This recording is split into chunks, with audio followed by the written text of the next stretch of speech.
नमस्कार साथियों, स्वागत है आप सभी का एसके ट्यूटोरियल में। आज के इस वीडियो में मैं बात करने वाला हूं IOCL में released vacancy for the post of junior engineer chemical engineering वाले स्टूडेंट के प्रिपरेशन स्ट्रेटेजी के बारे में। क्या है सिलेबस, क्या रहने वाला है एग्जामिनेशन पैटर्न और इम्पॉर्टेंट टॉपिक्स के बारे में आज के इस वीडियो में हम लोग बहुत ही आसान और सिंपल तरीका से समझने वाले हैं। आप सभी लोगों ने जो ऑफिशियल नोटिफिकेशंस को रिलीज की गई है वैकेंसीज वाली, उसकी नोटिफिकेशंस को आपने पढ़ा होगा। उसमें आपने देखा होगा कि कंप्यूटर बेस्ड टेस्ट एग्जामिनेशन की डेट को भी रिलीज कर दी गई है, जो कि अच्छी बात भी है लेकिन चैलेंजिंग बात भी है उन कैंडिडेट के लिए जो नोटिफिकेशंस आने के बाद अपना प्रिपरेशंस की शुरुआत करना चाहते हैं या फिर करने वाले कैंडिडेट होते हैं। तो आज के इस वीडियो में मैं डिटेल में बात करने वाला हूं कि किस तरह से आप सभी लोग अपकमिंग डेज को यूटिलाइज कर सकते हैं बेहतर ढंग से अपना प्रिपरेशंस के लिए। जो कि आपका कंप्यूटर बेस्ड टेस्ट एग्जामिनेशन दी गई है आपके ऑफिशियल नोटिफिकेशन में, वो है 31 अक्टूबर 2025 पर। इस हिसाब से अगर हम लोग देखें तो हम लोग के पास अप्रॉक्स में 45 डेज का समय है। तो अगर आपको रियल में सिलेक्शंस चाहिए तो आप सभी को बहुत ही बेहतर वे में क्लियरिटी चाहिए कि क्या पढ़ना है और क्या नहीं पढ़ना है, और किस प्रकार से पढ़ना है और कितना पढ़ना है, ताकि एग्जाम में आपका बेहतर परफॉर्मेंस हो सके, ज़्यादा से ज़्यादा आपका क्वेश्चंस सही बन सके और आप फाइनल रूप से चयनित हो सकें, सेलेक्ट हो सकें। तो आज के इस एपिसोड में मैं इसी स्ट्रेटेजी के बारे में आज के इस वीडियो में बात करने वाला हूं। तो पूरा लास्ट तक इस एपिसोड में बने रहिएगा, आप सभी के लिए ये वीडियो बहुत ही हेल्पफुल और इन्फॉर्मेटिव होने वाला है। इस वीडियो को डिटेल में शुरू करने से पहले मैं आप सभी के जानकारी के लिए बताना चाहूँगा कि अगर आप सभी लोग प्रिपरेशन करना चाहते हैं बहुत ही बेहतर ढंग से, अच्छे से, सिस्टमेटिक वे में, तो आप सभी लोग हमारे साथ जुड़ सकते हैं IOCL junior engineer crash course वाले बैच में। ये बैच को स्टार्ट कर दी गई है हमारे SK ट्यूटोरियल ऐप पर, और कल परसों ही इस बैच को स्टार्ट की गई है। इसीलिए ये बैच न्यू बैच है, 45 डेज का ये क्रैश कोर्स वाले बैच हैं। इस बैच में आप जुड़ करके प्रिपरेशन कर सकते हैं। बैच में जुड़ने के लिए आपको सिंपल में गूगल प्ले स्टोर से SK ट्यूटोरियल ऐप को अपने फ़ोन में डाउनलोड कर लेना है और ऐप में लॉगिन करके आप सभी लोग बैच में इनरोलमेंट ले सकते हैं। अगर आपके पास आईफोन है तो आप सभी लोग हमारे ऑफिशियल वेबसाइट पर भी विजिट कर सकते हैं www.sktutorial.com पे विजिट करके आप सभी लोग वहां से भी हमारे बैच में एनरोलमेंट ले सकते हैं। बैच से संबंधित अधिक जानकारी के लिए आप लोग हमारे एडमिशन हेल्पलाइन नंबर 7903200795 पे कॉल करके जानकारी ले सकते हैं। हमारी टीम आपको बैच से रिलेटेड जो भी डाउट, क्वेश्चन, कन्फ्यूजन होंगे आपका वो सारा क्लियर कर देगी। इस बैच में आपको क्या क्या चीज़ें मिलेंगे ध्यान से सुनिएगा। इसमें आपको जो क्लासेस हैं लाइव और रिकॉर्डेड दोनों क्लासेस मिलेंगे, क्योंकि समय हम लोगों के पास 45 डेज ही है और सिलेबस थोड़ा सा वास्ट है, तो कंप्लीट करना सिर्फ लाइव क्लासेस से सिलेबस को पूरा कंप्लीट रूप से पढ़ाना थोड़ा सा चैलेंजिंग है और पॉसिबल नहीं सा लगता है। इस वजह से 50% रिकॉर्डेड क्लासेस मिलेंगे, 50% लाइव क्लासेस भी होंगे, जिसमें आपका ओरिएंटेशन क्लासेस भी इंक्लूडेड है, ताकि आपको एक अच्छा से बीच बीच में आइडिया लगते रहे कि कैसे प्रिपरेशन करना है, क्या सही ढंग से प्रिपरेशन करना है, क्या क्या चीज़ें गलतियाँ नहीं करनी है प्रिपरेशन के दौरान, वो सब चीज़ें बीच बीच में मैं आकर के क्लासेस में बैच में बता दे रहूँगा।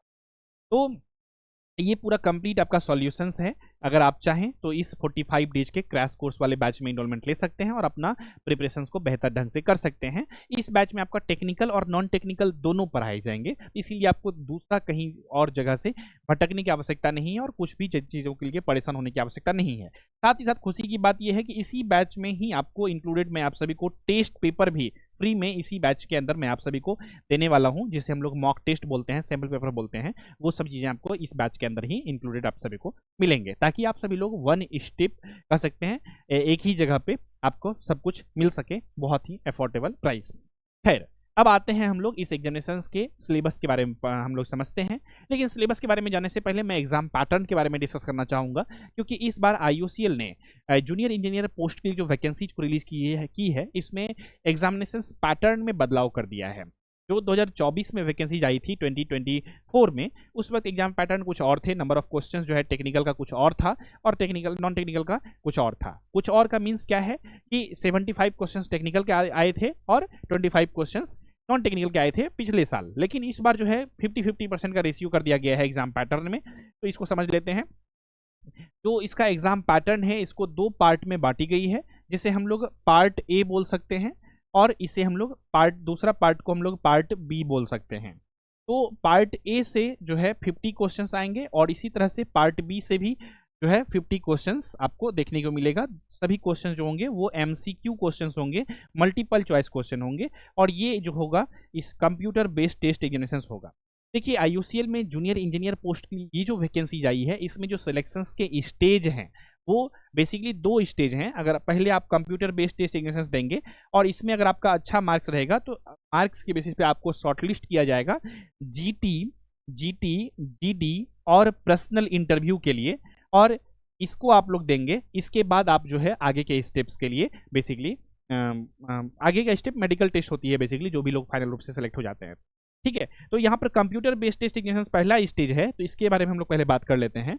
और यहाँ पर ही SK ट्यूटोरियल ऐप पर ही आप सभी को अलग से बैचेज मिलते हैं, GT, GD और PI के भी प्रिपरेशंस कराए जाते हैं। तो यहाँ पर आपका नेक्स्ट स्टेज के लिए भी आपको कंप्लीट रूप से गाइडेंस मिलने वाली है, तो आपको घबराने की आवश्यकता नहीं है। इस प्रिपरेशंस में अगला स्टेजेस का प्रिपरेशंस कैसे करेंगे, पूरा PSU एग्जामिनेशंस का स्पेशलिस्ट इस वजह से SK ट्यूटोरियल को बोला जाता है। तो आप सभी लोग जो है प्यार से बोलते भी हैं, ये SK ट्यूटोरियल स्पेशलिस्ट है PSU एग्जामिनेशंस का। कमेंट सेक्शन में मैंने कई बार देखा है, तो मुझे भी ये टैगलाइन अच्छा लगा, इस वजह से मैं भी कभी कभी यूज कर लेता हूँ।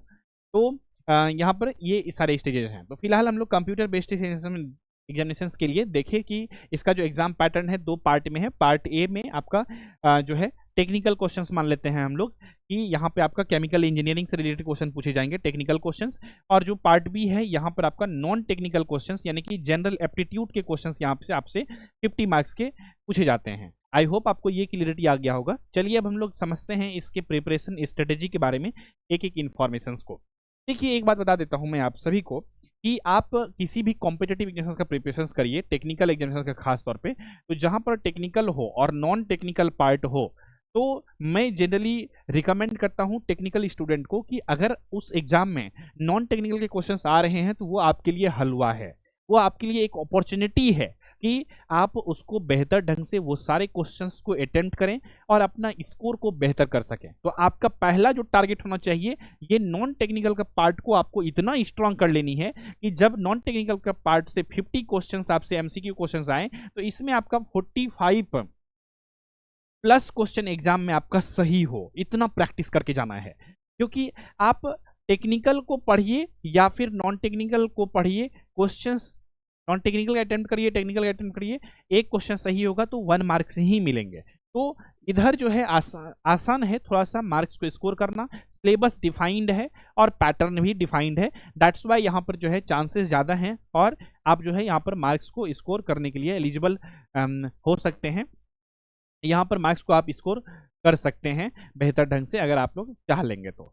अब हम लोग यहाँ पर जब 45 मार्क्स को कैसे स्कोर करेंगे इसके बारे में भी अभी मैं बताने वाला हूँ, क्योंकि बहुत सारे कैंडिडेट कभी कभी बोलने लगते हैं कि सर ये इम्पॉसिबल है, हलवा है क्या कि 50 में 45 प्लस मार्क्स आ जाएगा, 35 मार्क्स तक ही आएगा। तो मैं आप सभी की जानकारी के लिए बता देता हूँ कि ये एग्जामिनेशन जो है ना, ये PSU एग्जामिनेशन, और PSU एग्जाम में वो अकाउंटेंट को नहीं खोज रहे हैं या मैथमेटिक्स या रीजनिंग पढ़ने वाले स्पेशलिस्ट को नहीं खोज रहे हैं वो लोग, तो बेसिक आपका सोचने का तर्क शक्ति को वो जानना चाहते हैं, थिंकिंग कैपेबिलिटी को वो जानना चाहते हैं।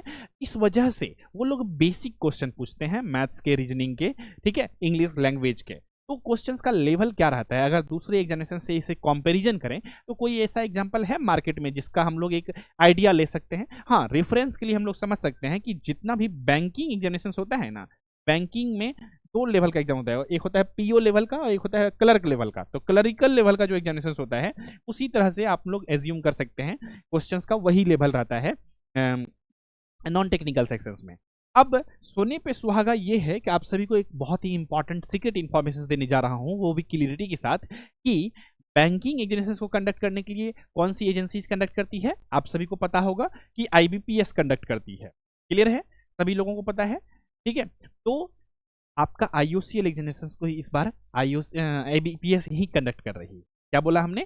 IUCL जूनियर इंजीनियर के एग्जामिनेशन को भी इस बार IBPS ही कंडक्ट कर रही है, जो कि खुशी का बात है। तो आपका नॉन टेक्निकल सेक्शन जो रहेगा वो बैंकिंग के क्लरिकल लेवल का ही रहेगा, मतलब इजी टू मॉडरेट लेवल के आपके क्वेश्चंस रहेंगे, जिसमें आप बेहतर ढंग से अपना मार्क्स को स्कोर करने के लिए सक्षम होंगे अगर आप पूरा कंप्लीट रूप से एक बार सिलेबस को पढ़ लेते हैं।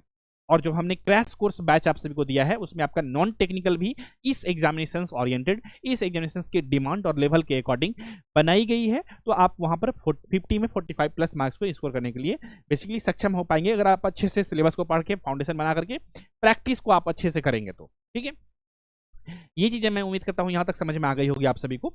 तो ये लेवल रहने वाला है, ऐसी तैयारी करनी है। अब बात करते हैं टेक्निकल सेक्शंस की। टेक्निकल सेक्शंस में जो केमिकल इंजीनियरिंग है इसमें आपका 50 क्वेश्चन जैसा कि हमने बताया कि पूछा जाता है इस एग्जामिनेशंस में।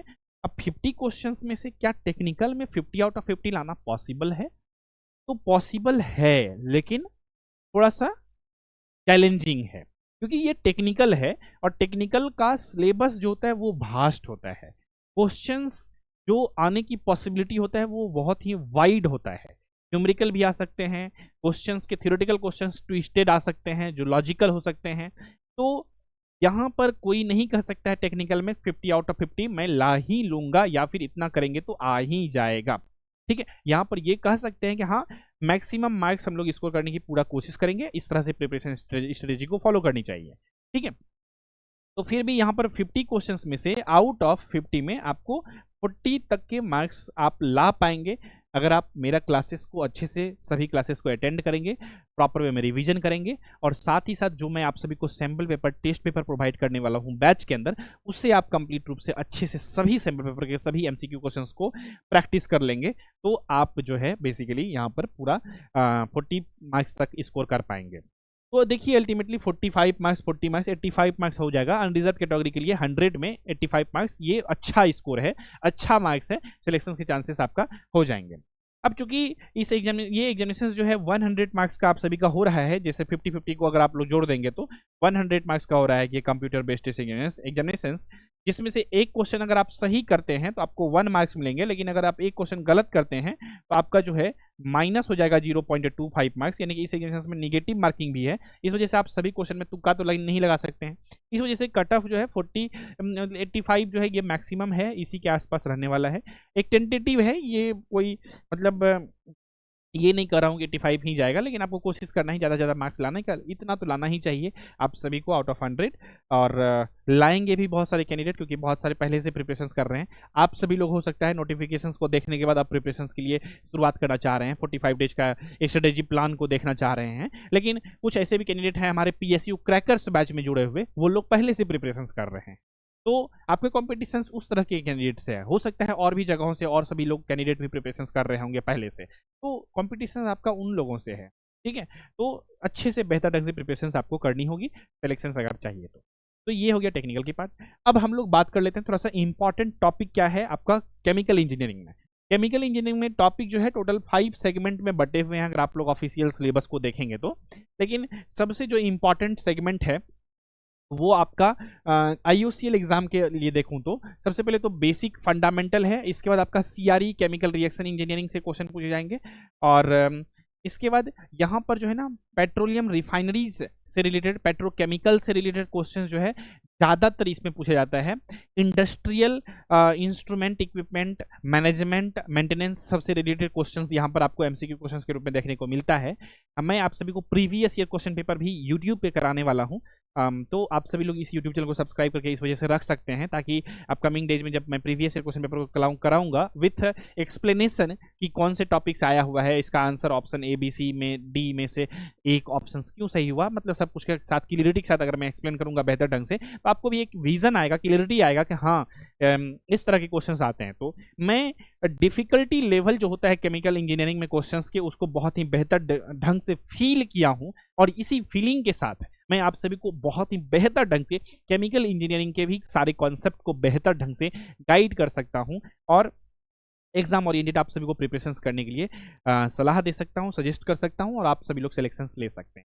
तो और भी बहुत सारे इंपॉर्टेंट टॉपिक्स हैं, अगर आप चाहें तो इसे ऑफिशियल सिलेबस को भी देख सकते हैं, जो PDF अपलोड की गई है, तो मैं आप सभी के लिए PDF को ऑलरेडी ओपन करके रखा हूं, तो अगर केमिकल इंजीनियरिंग के सिलेबस, अच्छा सिलेबस नहीं है, ये सिलेक्शन प्रोसेस है। आप चाहे तो इसे IUCL के ऑफिशियल वेबसाइट से यहाँ पर जो है सिलेबस वाला सेक्शन जो है, read the syllabus indicative in nature, इसे जब ओपन करेंगे तो यहाँ पर सिलेबस भी ओपन हो जाती है और आप इसे देख सकते हैं। तो केमिकल इंजीनियरिंग के लिए अगर हम लोग बात करें तो ये है मैकेनिकल इंजीनियरिंग का, और यहाँ ये रहा केमिकल इंजीनियरिंग का। तो यहाँ पर आपको हमें जैसे कि बताया कि बेसिक फंडामेंटल्स रिलेटेड जो है, basic principle of stoichiometry, chemical engineering, of chemical engineering, fluid mechanics, सबसे हीट ट्रांसफर, मास ट्रांसफर, सबसे तो क्वेश्चंस रहते ही हैं। केमिकल रिएक्शन इंजीनियरिंग है, प्रोसेस कंट्रोल एंड इंस्ट्रूमेंटेशन से क्वेश्चंस रहता है। ये जो टॉपिक है ना आपका पेट्रोलियम रिफाइनिंग एंड प्रोसेस, ये सबसे ज़्यादा इंपॉर्टेंट टॉपिक है। तो इससे आप लोग जो है ना VVI कर सकते हैं। ये टॉपिक को आपको नहीं छोड़ना है अगर आप IUCL एग्जामिनेशन का प्रिपरेशन कर रहे हैं तो, क्योंकि प्रीवियस ईयर में भी इस टॉपिक से ज़्यादातर क्वेश्चन पूछे गए थे। का सारा चीज़ें पढ़ना है। कैटालिटिक रिफॉर्मिंग आइसोमेराइजेशन से कोई भी क्वेश्चन आया है प्रीवियस ईयर में, इसी वजह से ये टॉपिक बहुत बहुत ज़्यादा इंपॉर्टेंट है अगर आप IUCL एग्जामिनेशन में चाहते हैं सिलेक्शन। देखिए अलग अलग में जो एग्जामिनेशन होती है ना, उसका अलग अलग डिमांड होता है। तो IUCL का डिमांड है कि ये सभी टॉपिक को पढ़ लो अच्छे से, क्वेश्चन हम यहीं से देंगे। लेकिन ये कौन बताएगा? जो प्रीवियस क्वेश्चन पेपर को बेहतर ढंग से एनालिसिस किया है, जो कई वर्षों से PSU एग्जामिनेशंस के प्रिपरेशन कर रहे कैंडिडेट को पढ़ा रहा है, गाइड कर रहा है, वही ना जिसके पास एक्सपीरियंस है, वो आपको क्लियरिटी के साथ बता देगा कि बच्चों ये पढ़ो, ये छोड़ दो। और आपको इतना क्लियरिटी के साथ अगर कोई बताए कि ये पढ़ो और ये छोड़ दो, तो आपको भी लगेगा रास्ता आसान है और सिर्फ आपको पढ़ना है। इतना विश्वास करके अगर आप पढ़ते हैं ना, मेहनत करेंगे ना, सिलेक्शन लेना भी आसान हो जाए। बस जरूरत है क्लियरिटी का। यही क्लियरिटी जल्दी नहीं मिल पाती है ऑलवेज इजिली, ठीक है। तो अगर आप पूरा कंप्लीट रूप से सिलेक्शन चाहते हैं तो ये सभी टॉपिक को आप लोग देख लीजिए। पेट्रोकेमिकल प्रोसेस जो है ज़्यादा इंपॉर्टेंट है, और ये सारा टॉपिक इंपॉर्टेंट है, और ये सभी टॉपिक से क्वेश्चन जो है प्रीवियस ईयर में पूछे गए हैं। That's why I am saying. तो बहुत जल्द ही मैं प्रीवियस ईयर क्वेश्चन पेपर के एनालिसिस वाला भी लेक्चर्स लाने वाला हूँ, जिसमें आप सभी लोग जो है वो देखेंगे प्रीवियस क्वेश्चन पेपर एनालिसिस को, तो आपको एक क्लियरिटी आ जाएगा, ठीक है। उम्मीद करते हैं आपको ये बेसिक स्ट्रेटेजी वाले ये वाला वीडियो समझ में आया होगा कि इसमें आपको कैसे प्रिपरेशन करनी है, एग्जाम पैटर्न क्या है, इसके बारे में। तो मैं जाते जाते फिर से आप सभी को यही कहूँगा कि अगर आप सभी लोग प्रिपरेशन करना चाहते हैं 45 डेज में, तो आप सभी लोग जो है हमारे साथ जुड़ सकते हैं SK ट्यूटोरियल ऐप पर। IUCL junior engineer crash course batch में ये 45 डेज का क्रैश कोर्स है, और ये बैच में जुड़ने के लिए आपको सिंपल में गूगल प्ले स्टोर से SK ट्यूटोरियल ऐप को अपने फोन में डाउनलोड करना है। ऐप में लॉगिन करके आप लोग बैच में इनरोलमेंट ले सकते हैं। अधिक जानकारी के लिए आप लोग हमारे एडमिशन हेल्पलाइन नंबर 7903200795 पे कॉल करके जानकारी ले सकते हैं। इस बैच में आपको सभी कुछ मिलेंगे, कंप्लीट स्टडी मटेरियल्स मिलेंगे, classes, video lectures, PDF notes और टेस्ट पेपर, मॉक टेस्ट, सब कुछ आपको इस बैच के अंदर देखने को मिलेगा। पूरा कंप्लीट रूप से आप लोग तैयारी कर सकते हैं। हमने सभी चीज़ों के बारे में ऑलरेडी बातें कर लिया है। Technical section, non technical section, सभी चीज़ों के बारे में हम लोगों ने एनालिसिस कर लिया है। तो इसी विचार के साथ रखते हैं हम लोग आज के इस एपिसोड में बस इतना ही। अगर कोई भी डाउट है, क्वेश्चन है, कन्फ्यूजन है, तो इस वीडियो के कॉमेंट सेक्शन करके पूछ सकते हैं। रखते हैं आज के इस एपिसोड में बस इतना ही। बहुत जल्द ही हम लोग मिलेंगे अगले एपिसोड।